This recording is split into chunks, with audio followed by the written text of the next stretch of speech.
જ્યાં હું રહું છું ને ટાઉન છે ગાઈસ મારું. અત્યારે સાંજના વાગ્યા છે 6. હમણાં સમર છે એટલે અંજવાળો વધારે રહી છે, તો સનસેટ લેટ થાય છે.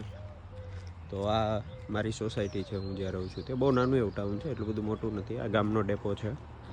ડેપો ઇન ધ સેન્સ જે આપણે ગામડામાં જે આપણે કહીએ ને કે બધા વર્કશોપ્સ ને બધું હોય એ ટાઈપનું આખું છે, જુઓ તો. અને એમાં વચ્ચે એક નાની રિવર જેવું છે અને બધા નાના મોટા વર્કશોપ આપણે જે ગૃહ ઉદ્યોગો ચાલતા હોય ને એ ટાઈપનું છે. તો બહુ હરિયાળું છે, આજુબાજુ બહુ બધા ખેતરો છે. ટાઉન છે આખું મારું, અને બધા મતલબ ફાર્મર્સ રહે છે અને લોકલ લોકો રહે છે, એટલે બહુ રહેવાની મજા આવે. અને સાંજે આંટો મારવા નીકળે તો બહુ પીસફુલ ક્વાઇટ પ્લેસ છે. હવે અહીંયા રહ્યા એટલે સિટીમાં જઈએ તો સિટીમાં ફાવે નહીં ઝડપથી,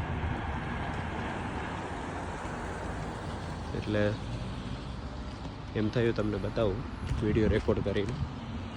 સાંજનો ટાઈમ હોય એટલે જવાનું ચાલવા, અને એક ટાઉનનો ચક્કર લગાવ્યો એટલે 15-20 મિનિટ 25 મિનિટ જાય, થોડી વાર ગાર્ડનમાં બેસવાનું. હમણાં સનલાઇટ થોડી લોંગ ટાઈમ સુધી રહે એટલે 6, 6:30, 7 વાગે આંટો મારવા નીકળે તો મજા આવે. વિન્ટરની અંદર ડાર્ક થઈ જાય બધું અને ઠંડી પણ હોય. અત્યારે તમે જુઓ કે વિધાઉટ જેકેટ હું નીકળ્યો છું, એટલે ટેમ્પરેચર હમણાં 3-4 દિવસથી સપોર્ટિવ છે થોડું, 22-23 જેટલું રહે છે, એટલે મજા આવે નીકળે તો આંટો મારવાની.